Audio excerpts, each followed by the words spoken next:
Hello और welcome student, स्वागत है आपका करण सर फार्मा क्लासेस में। और आज के वीडियो में थंबनेल से आप समझ गए होंगे कि आज मैं इस वीडियो के माध्यम से आपको बहुत ही सिंपल वे में इस प्रोसेस को समझाऊंगा कि भारत के अंदर किसी भी ड्रग को अप्रूव करने का क्या प्रोसीजर होता है, ये प्रोसेस कैसे होती है, और काफ़ी ईजी वे में समझाऊंगा। चाहें तो इसके आप शॉर्ट नोट बना सकते हैं, क्योंकि इंटरव्यू पर्पज़ के लिए भी ये बहुत इंपॉर्टेंट वीडियो है। क्योंकि अगर आप क्यूए में काम करना चाहते हैं, खासकर क्यूए वाले, तो ये वीडियो आपको काफ़ी काम आने वाला है।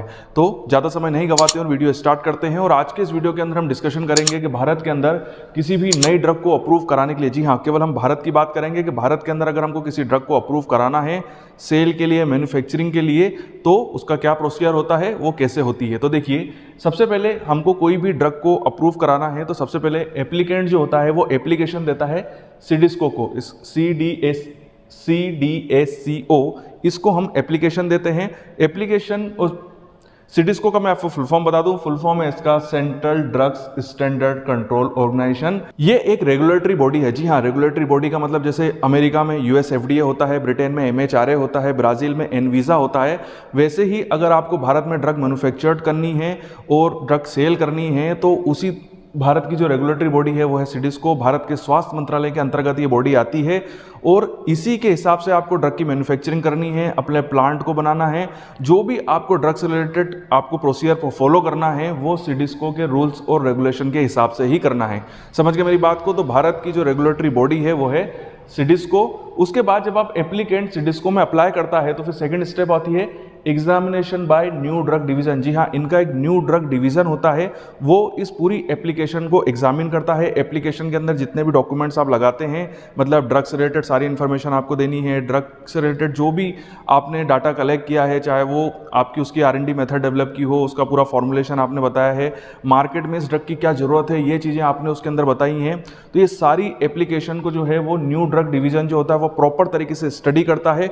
उसके बाद सेकेंड पॉइंट आता है detail review by IND committee. उसके बाद इस पूरा मतलब न्यू ड्रग डिवीजन जब पूरी तरीके से उसको एग्जामिन कर लेता है तो वो अपनी रिपोर्ट जो है वो सबमिट करता है। IND का फुल फॉर्म होता है investigation of new drug.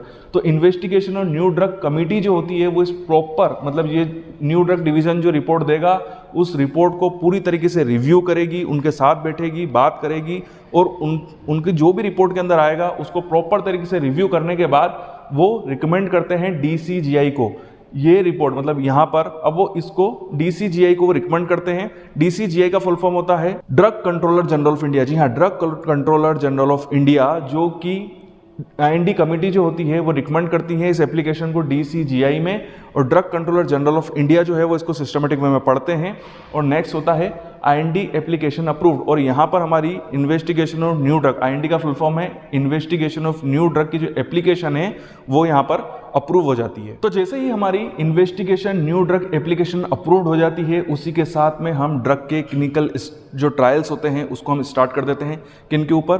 Humans के ऊपर। Phase 1, phase 2, phase 3 clinical trials क्या होते हैं उसके ऊपर मेरा एक सेपरेट वीडियो है, उस वीडियो को देख के आप समझ सकते हैं कि क्लिनिकल ट्रायल्स क्या होते हैं। तो एक बार जब क्लिनिकल ट्रायल्स कंप्लीट हो जाते हैं तो उसकी रिपोर्ट हम प्रॉपर तरीके से लगाते हैं, और जब हमको उसके रिजल्ट पॉजिटिव मिलते हैं कि सभी सही रिजल्ट आए हैं तो वो पूरी रिपोर्ट जो है हम किस फॉर्म में पेश करते हैं? It is called new drug application, NDA new drug application, जो कि वापस से हम सिडिस्को को सबमिट करते हैं। जी हाँ, सिडिस्को उस रिपोर्ट को बहुत सिस्टमेटिक वे में पढ़ता है, उसको रीड करता है और रिव्यू करने के लिए भेज देता है फिर से drug controller general of India के पास में। जी हाँ, ड्रग कंट्रोलर जनरल का रोल फिर से आ गया है। ड्रग कंट्रोलर जनरल एक तरीके से ये बोल सकते हैं कि इनका काम होता है हर चीज़ में परमिशन, जो आखिरी परमिशन जो होगी वो DCGI की होती है। जैसे भारत के अंदर जो भी कानून लाया जाता है उसका आखिरी जो स्टैम्प होती है वो राष्ट्रपति की लगती है। उसी तरीके से इस लाइन में DCGI जो है, drug controller general of India जो हैं वो यहाँ पर राष्ट्रपति हैं, उनका ही निर्णय जो होता है वो आखिरी होता है और वही परमिशन देते हैं। बट उनके नीचे जो काम करने वाले डिपार्टमेंट है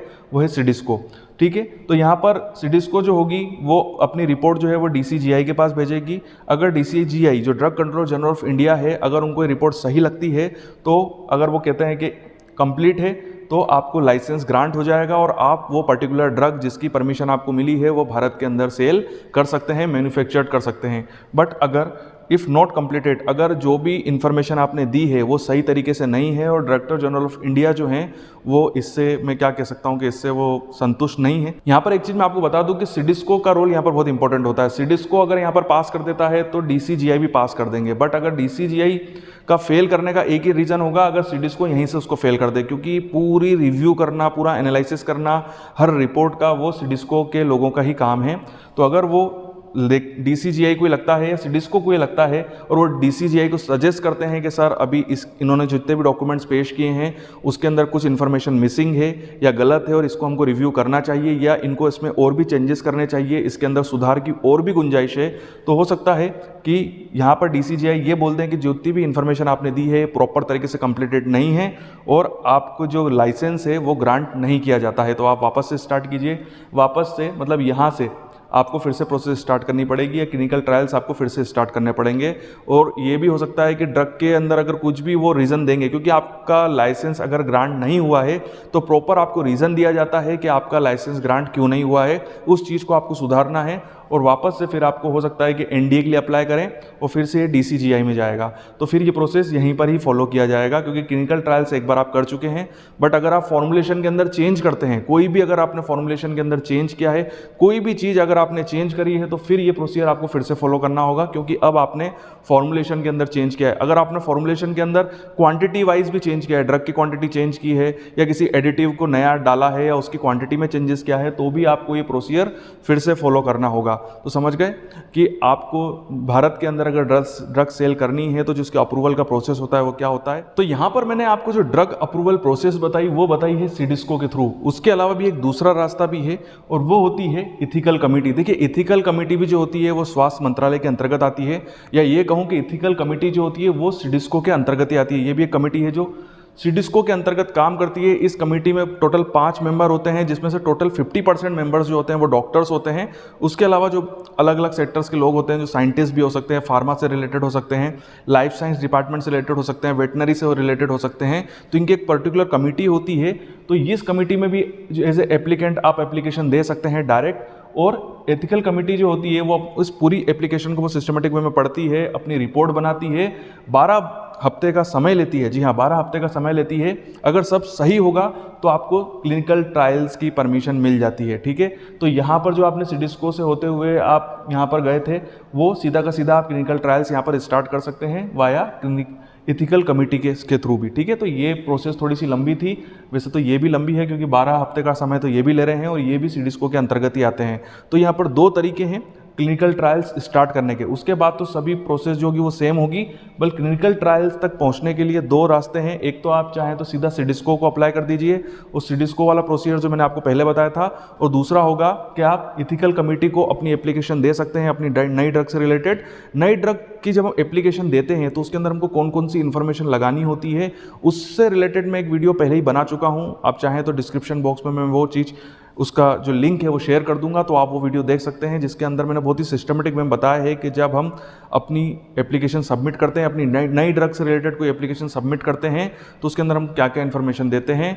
उसके अंदर मैंने क्लिनिकल ट्रायल्स की इन्फॉर्मेशन भी डाल दी है कि क्लिनिकल ट्रायल्स की इन्फॉर्मेशन भी होती है। वो उस केस में होती है अगर आप कोई ऐसी ड्रग को भारत में सेल करना चाहते हैं जो कि इंपोर्ट करके मंगवा रहे हैं, मतलब आप किसी दूसरी कंट्री में वो पहले से ही बिक रही है और आप भारत में बेचना चाहते हैं, तो इसलिए मैंने उसकी क्लिनिकल ट्रायल्स रिलेटेड इन्फॉर्मेशन का भी उसके अंदर जिक्र किया है, उस वीडियो के अंदर जिक्र किया है। ठीक हो गई बात। तो यहाँ पर मैंने आपको बताया कि अगर भारत के अंदर नई ड्रग अप्रूवल अगर हमको चाहिए तो उसके क्या क्या प्रोसेस है।